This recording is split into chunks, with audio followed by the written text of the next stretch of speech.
Demak, sebuah kota kabupaten yang terletak 25 km di sebelah utara Semarang, ibu kota Jawa Tengah. Demak juga sangat terkenal karena soko tatalnya, karena salah satu tiang utama dari masjidnya terdiri dari tatal yang disusun menjadi soko guru. Konon menurut sejarah, pembuatnya adalah Sunan Kalijogo.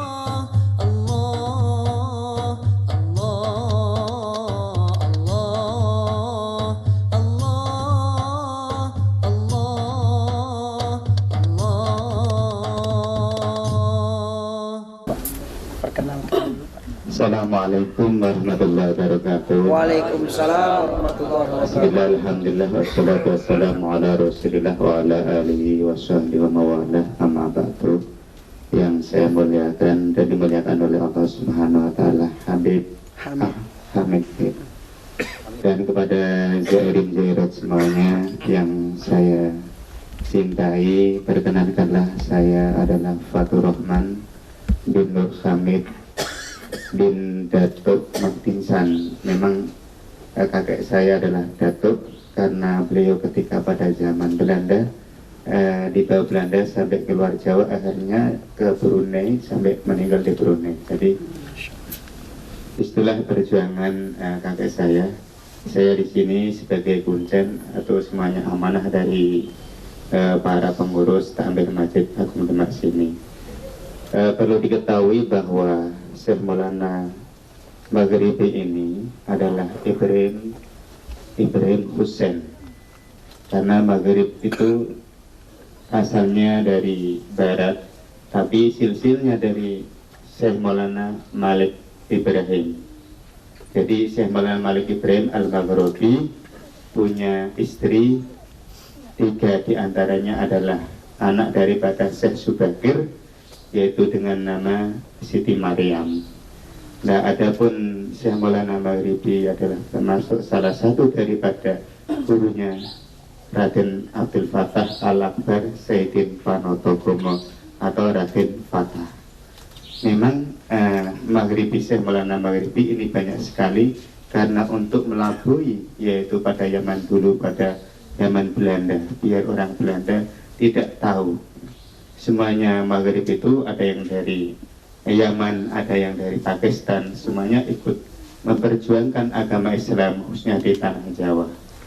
Inilah di antara Syekh Maulana Maghribi yang ada di Demak ini yang paling tua, karena selama saya ziarah ke sana kemari sudah menemukan Syekh Maulana Maghribi itu 7, di antaranya yang ada di Jogja di Parangtritis punya murid Syekh Bilabilo sama Syekh Damiaking. Kemudian di Tuban juga ada, dan lain sebagainya.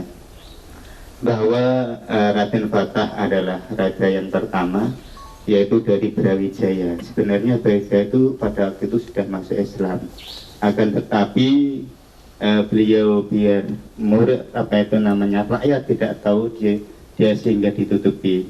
Setelah beliau Majapahit diserang oleh Kediri Grindawadanya, maka diselamatkan oleh Sunan Kalijaga. Akhirnya ikrarkan masuk Islam itu dengan terkenal dengan dapat jimat kalimat satu. Kemudian Raden Fattah digantikan oleh anaknya, yaitu Patiunus. Patiunus itu adalah 2 tahun menjadi raja, sehingga ikut berjuang sehingga meninggal di Malaka di Malaysia.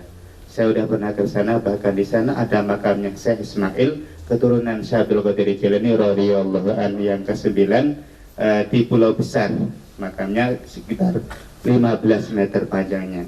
Dulu pemerintah Malaka tidak peduli, sehingga pada itu tidak pernah ada hujan 1 tahun.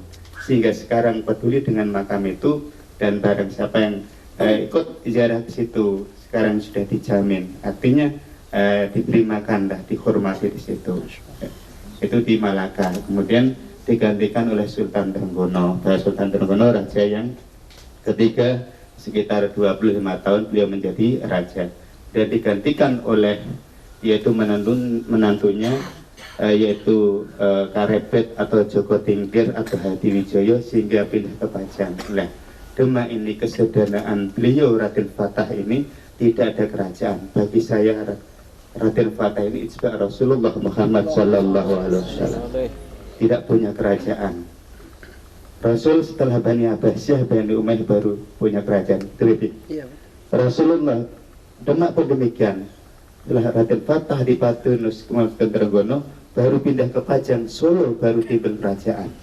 Kemudian adanya Jogja karena miturut sejarah Danang Sutawijaya bisa membunuh yaitu Arya Penangsang, diberi kuasaan Jogja yaitu hutan Mentawai, maka timbullah yaitu yang namanya Mataram. Jadi yang paling sepuh miturut sejarah itu mulai dari Majapahit, kemudian dari Kediri, kemudian Demak, Pajang, baru Mataram, Jogja. Itulah yang bisa kita ambil contohnya, karena tadi kata beliau Habib ini bahwa kedekatan kita kepada alim ulama itu insya Allah besok di hari kiamat kita juga akan dekat, dan setiap makam ulama itu dijaga oleh malaikat satu. Mudah-mudahan kita apa yang disampaikan oleh Ibnu Abbas, manzarul ulama faka'annama zaruh. Barang siapa yang ziarah para alim ulama sebagaimana ziarah pada Rasulullah Muhammad Sallallahu Alaihi Wasallam. Dan barang siapa duduk dengan ulama, maka habis akan duduk dengan Rasulullah Muhammad Sallallahu Alaihi Wasallam. Mudah-mudahan apa yang kita kerjakan, amalan kita ini dekat para alim ulama, dekat para wali, senantiasa kita mendapat berkah para beliau-beliau, dan senantiasa kita bisa mengikuti jejak para beliau. Itulah yang saya bisa sampaikan. Terima kasih, kurang lebihnya saya mohon maaf yang sebesarnya. Assalamualaikum warahmatullahi wabarakatuh.